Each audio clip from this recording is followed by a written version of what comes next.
Welcome back, everyone. Get ready for another deep dive, and this time we're looking at something pretty fascinating. Oh, yeah. The whole idea of remorse. In the courtroom, we've got these two cases, Danta Wight and Bryce Rads. Yeah. And their behavior during their trials, it actually became a big part of their stories. Interesting. It really makes you wonder, can you be too remorseless? Can it actually, change your fate in court? It is a really interesting question, We hear about judges thinking about remorse when they're deciding on sentences, but these cases, there's something else. Right.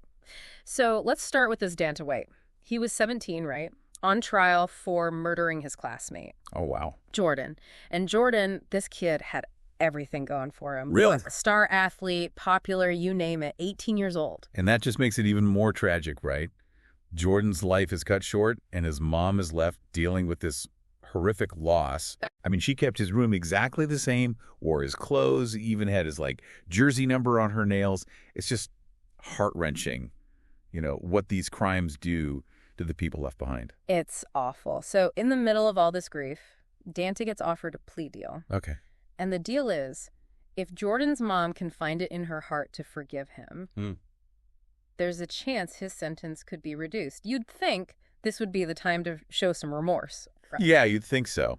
Plea bargains often depend on the defendant showing they're truly sorry, that they understand the pain they've caused. Right. It's their shot at maybe getting a little leniency. Exactly. But what does Danta do? He walks into the courtroom smirking. No way. He's almost proud of what he did, even makes these sarcastic comments, seeming to enjoy the family's pain. That just flips everything we think we know about remorse in court on its head. Is it really about feeling bad, or is it just a legal move? It's crazy. Danta's actions really make you think about that. And the judge, seeing all of this, he's clearly had enough. He ends up saying 3 things to Danta that just change the whole atmosphere in the courtroom. Wow. That's got to be powerful to see a judge take control like that when someone's behaving so badly. It is. The courtroom becomes more than just a place for laws. It's like this battle of emotions, this search for some kind of justice. So what happens? Danta, no more smirk, gets 52 years. 52 years. Yeah. His lawyer tries to say he was just scared, a confused teenager, but the judge, he doesn't buy it. Wow. It makes you think, did Danta not showing any remorse, did that really affect the judge's decision? It's the big question. Yeah, legal experts, psychologists, they're still debating that. Did the judge's feelings about Danta's behavior, did that have an impact? Tough to say for sure, but it definitely brings up some really interesting questions about law, psychology, and just plain human emotions. Okay, so let's move on to our second case. This one takes the whole remorse thing even further. We're talking about Bryce Rads. Okay. Bryce was 26, a repeat offender from Kentucky, history of violence, even in prison. In this case, he's facing charges for a triple homicide, all because of a small debt. That's intense. Yeah, and here's the thing. This wasn't even his actual trial. This was a bail hearing.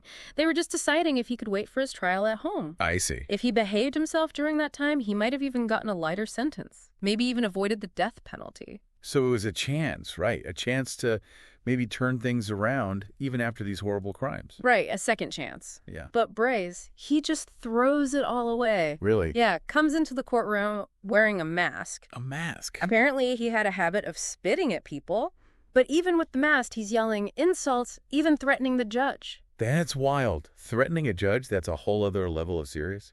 It shows he has absolutely no respect for the court or the law. He's pushing things as far as he can. But here's the crazy part. The case gets delayed 5 years because of, legal stuff. And when it finally starts up again, Bryce is even worse. What do you mean? He's smiling at the victims' families, blowing kisses, making obscene gestures. It's like he's actually getting off on their pain. Oh, my God.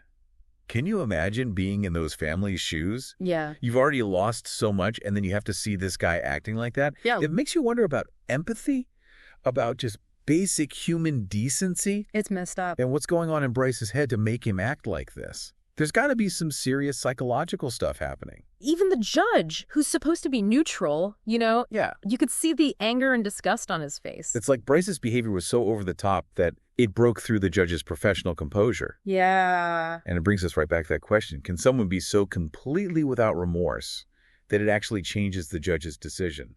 It's like he was saying, I don't care about what I did. I don't care about your laws. Yeah, totally. And that reminds me, we were talking about those 3 statements the judge made during Danta Wright's trial, the ones that seemed to shift the whole mood. Oh, yeah, right. The judge just, had enough of Danta's attitude. He had to, lay down the law. Yeah. Well, reports say the judge looked right at Danta and said, "Sir, your behavior here has been reprehensible." Whoa. Strong words. You show no remorse for taking Jordan's life, and you've shown no respect for his grieving family. I find your behavior disgusting. Wow. You can practically feel the whole courtroom go silent. Right, and Danta's smirk? Gone. That arrogance just vanished. It's amazing how a judge can use their authority, Yeah. to keep order and at the same time deliver a message about right and wrong. Totally. Like he was saying, you might not care, but this court does, and we're going to hold you accountable. Absolutely. It shows that even in the legal system, where everything's supposed to be objective, Yeah. there's still room for human emotions, for a sense of justice that goes beyond just the rules. So true. Now, back to Bryce Rads for a sec. Remember he had to wear a mask to stop him from spitting? Yeah, that was pretty strange, huh? Well, turns out, even with the mask, he was still a jerk. During the bail hearing, he's shouting insults at the judge. Muffled, but still. Like he just couldn't control that anger, that need to lash out. Right. Even with the mask on, he was still totally out of control. And guess what? That outburst, it backfired. Really? How? He got hit with another charge, 3rd-degree terroristic threatening. Oh, yeah. That's serious. Like we said before, threatening a judge, that's not something you can just brush off. It shows a complete lack of respect for the whole system. Right, like he's deliberately trying to provoke everyone. And as if that wasn't bad enough, when the case finally started up again after that 5-year delay, Bryce's behavior got even worse. He's smiling at the victims' families, blowing kisses, making these, obscene gestures. It was like he was getting some sick pleasure from their pain. That's just messed up. It goes beyond disrespect. Yeah. It's like there's no empathy there, no remorse. Almost like he enjoys seeing them suffer. It's disturbing. It really makes you think about the psychology of all this, what could make someone act like that with absolutely no guilt or remorse? What's going on in their minds? It's a big question. Yeah. And there are no easy answers, right? Right. Some people might say it's because of their childhood, maybe mental illness, or even just choosing to reject what society considers normal. It's like they're living in a totally different world where empathy and remorse don't even exist. Yeah, exactly. Yeah. And that's what makes these cases so interesting, I think. Right. They show us the darkest side of what people can be like, and they make us think about the limits of our justice system. So, looking at these 2 cases, do you see any similarities? What can we learn from these stories, even though they're so different?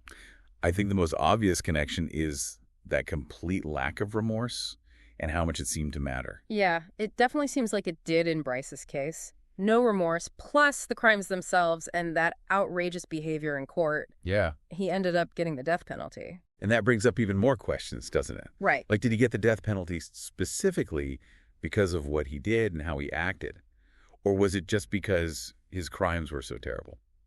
It's hard to say for sure, but it definitely makes you think about the role of remorse, and how it might affect the decisions judges make. Sure. These 2 cases, even though they're extreme, they give us a peek into this complicated world of law, psychology, and human emotions in the courtroom.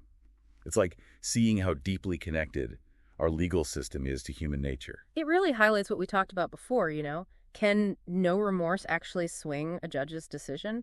Does it play a part in how justice works? It's a question that's stumped legal experts and psychologists forever. Mm-hmm. It's like, is remorse really feeling bad, or is it just a strategy to game the system?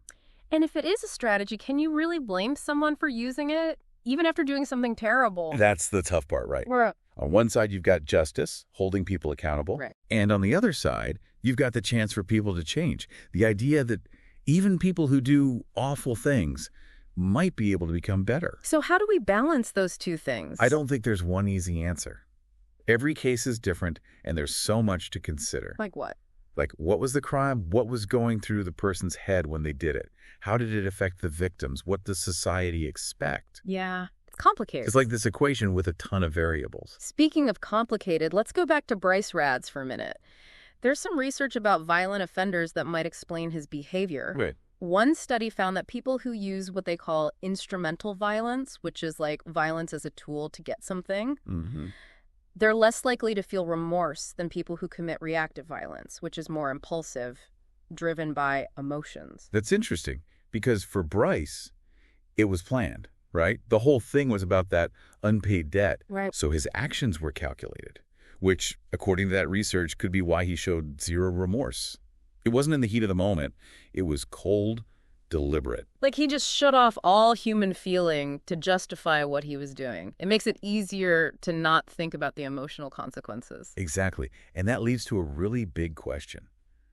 If someone can be that detached, can they ever really change? Or is there just this missing piece of empathy that makes it impossible for them to feel real remorse or change? It's a scary thought. Yeah. That there are people out there who can do these horrible things without feeling a single bit of guilt. Yeah. It makes you question everything you thought you knew about human nature. And that's why these cases, they stick with you. Even after the trials are done, after the verdicts are in, Yeah. they make us face this dark side of humanity. They make us wrestle with questions that might not have answers. We're left wondering, what does it really mean to be human? What's the difference between good and evil?